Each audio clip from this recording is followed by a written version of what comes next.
Hi dear students, ఈ వీడియోలో మనము తెలంగాణలో 2024లో జరిగినటువంటి ఎంసెట్ ఎగ్జామ్లో ఇచ్చినటువంటి ఒక ఇంపార్టెంట్ ఫిజిక్స్ క్వశ్చన్ని మనం డిస్కస్ చేయబోతున్నాం. వీడియోని స్కిప్ చేయకుండా లాస్ట్ వరకు చూడండి, మీకు ఖచ్చితంగా కంటెంట్ రీచ్ అవుతుంది. సో ఈ మోడల్ ఎక్కువ రిపీట్ చేస్తున్నాడు. మోషన్ ఇన్ ఏ ప్లేన్ చాప్టర్లో ప్రొజెక్టైల్ మోషన్కి సంబంధించినటువంటి ఒక టాపిక్ మీద ఇచ్చాడు, అదేంటో చూద్దాం. అందుకన్నా ముందు ఒక చిన్న సజెషన్ ఏంటంటే, మన ఛానల్ ప్లేలిస్ట్లో గత కొన్ని సంవత్సరాలుగా ఇవ్వబడినటువంటి ఎంసెట్ ప్రీవియస్ ఇయర్ క్వశ్చన్స్ నేను అప్లోడ్ చేశాను. మీకు టైం ఉన్నప్పుడు చూడండి, ఖచ్చితంగా మీకు హెల్ప్ అవుతాయి.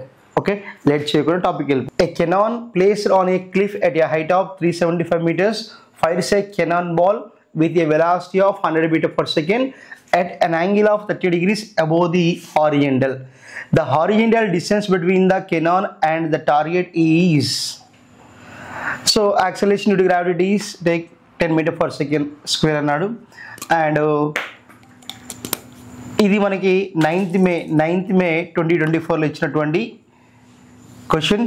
Options 750√3, 500√3, 250√3 and 750 meters. ఓకేనా? సో ఇక్కడ a cannon placed on a cliff, ఒక కొండ ఉందంట. ఒక కొండ మీద కెనాన్ మీన్స్ ఏంటి, ఒక పిరంగి. Okay, so ఉంచాడ.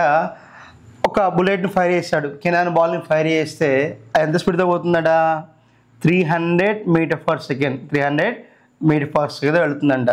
ఎంత యాంగిల్ చేస్తుంది హారిజంటల్తో, 30 degrees యాంగిల్ చేస్తుందంట. చేస్తున్నప్పుడు the horizontal distance between the Canon and the target is. So ఇక్కడ మనకు ఒక టార్గెట్ ఉంటుంది, ఆ టార్గెట్ మనం ఫైర్ చేయాలి. సో అది ఇలా.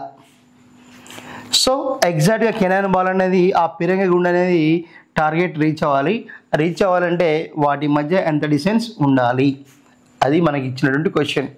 సో ఎంత హైట్ ఉంది, ఆల్రెడీ ఇక్కడ 375 meters హైట్ ఉన్నటువంటి కొండ మీద ఒక పిరంగిని ఉంచినప్పుడు దాంట్లోంచి ఒక బాల్ని ఫైర్ చేస్తున్నాడు. ఎంత స్పీడ్తో, 300 meters per second ఫైర్ చేస్తున్నప్పుడు ఎంత యాంగిల్ చేస్తూ, 30 degrees యాంగిల్ ఫైర్ చేస్తున్నప్పుడు ఆ కెనాన్ నుంచి మనకి ఆ టార్గెట్కి మధ్య ఎంత డిస్టెన్స్ ఉంటుంది అంటే ఎగ్జాక్ట్ టార్గెట్ మనం బ్లాస్ట్ చేయాలి, ఫైర్ చేయాలి. సో అప్పుడు ఈ హారిజంటల్ డిస్టెన్స్ ఎంత ఉంటుంది, ఈ 4 ఆప్షన్స్లో ఒకటి మనం ఐడెంటిఫై చేయాలి. సో అంటే ఇక్కడ అర్థమైంది, horizontal distance travel. So horizontal distance travel అంటే nothing but what it is range. So మనకి ఇక్కడ రేంజ్ అంటే ఏమవుతుందంటే, formula range is equals to ux into t అని మనం తీసుకుంటాం. What is t, time of flight. ux అంటే ఏంటి, u cos theta, horizontal velocity into s, time of flight. So ఇక్కడ మనకి టీ వాల్యూ కావాలి. ఓకేనా? దానికోసం మనకు ఈక్వేషన్ ఉంటుంది, f is equals to yi plus uy minus of gt square. So ui into t minus of gt square. Yf is equals to yi plus ui into t minus of gt square. So ikkada yf is equals to nothing but what it is here, yi undi entadi 375 meters 375 plus ui ante endi u sin theta into t minus of gt square.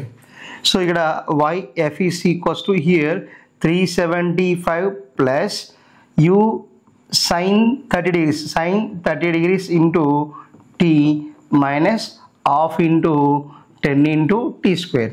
yf is equals to 375 plus u ఎంత velocity project చేసి చెప్పినాం, ఎంత వెలాసిటీతో 100 meters per second. Okay Rashma, 100 meters per second. So కాబట్టి 100 into sin 30 value ఎంత, 1/2 into t minus half into 10 into t square. Okay, ఇక్కడ yf అంటే మనకు idea రావాలా. yi అంటే ఏమనుకున్నాం, yi అంటే ఇనిషియల్ హైట్ ఎంత, 375. మరి గ్రౌండ్ రీచ్ అయిన తర్వాత హైట్ ఉంటుందా, హైట్ ఉండదు. సో కాబట్టి this value is 0. yf is equals to 0, 375 plus 100 into s 50 into t minus 1 into 2 into 5. So 5t square. Then 5t square minus 50t plus 375 plus of minus minus minus 375 is equals to 0. So అప్పుడు మన 5 common తీస్తే అవుతుంది 5 of t square minus 10 into t minus 375 means what?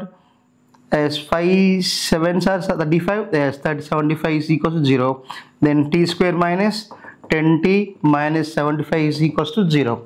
ఇప్పుడు దీన్ని equation solve చేస్తే మనకు time value వస్తుంది. దీన్ని రాసుకోవచ్చు ఫ్యాక్టర్స్గా. ఇక్కడ 75 కాబట్టి మనం ఏం రాసుకోవచ్చు, మైనస్ 15t ప్లస్ 5t, 15 5 75 కదా. So minus 75 is equals to 0. నేను కామన్ తీయచ్చు t ఆఫ్ వాటికి మైనస్ 15. ఇక్కడ ఏం రాయొచ్చు, 5 కామన్ తీస్తే t of minus 15 is equals to 0. కాబట్టి ఇది రాసుకోవచ్చు t plus 5 into t minus 15 is equals to 0 రాయొచ్చు. సో అంటే t is equals ఏమవుతుంది, minus 5 or t is equals to plus 15. So time ఎప్పుడు నెగిటివ్ ఉండదు కాబట్టి we have take 15 seconds. So ఇప్పుడు మనము ఏవైతే అనుకున్నామో range u cos θ into t. So అప్పుడు ఏమవుతుంది, r is equals to u ఎంత initial velocity 100 into cos 30 degrees ఇంటూ t వాల్యూ ఎంత వచ్చింది మనకి, that is what 15. What it is 15. So కాబట్టి అదే ఇక్కడ రాస్తాం, r is equals to u cos θ into s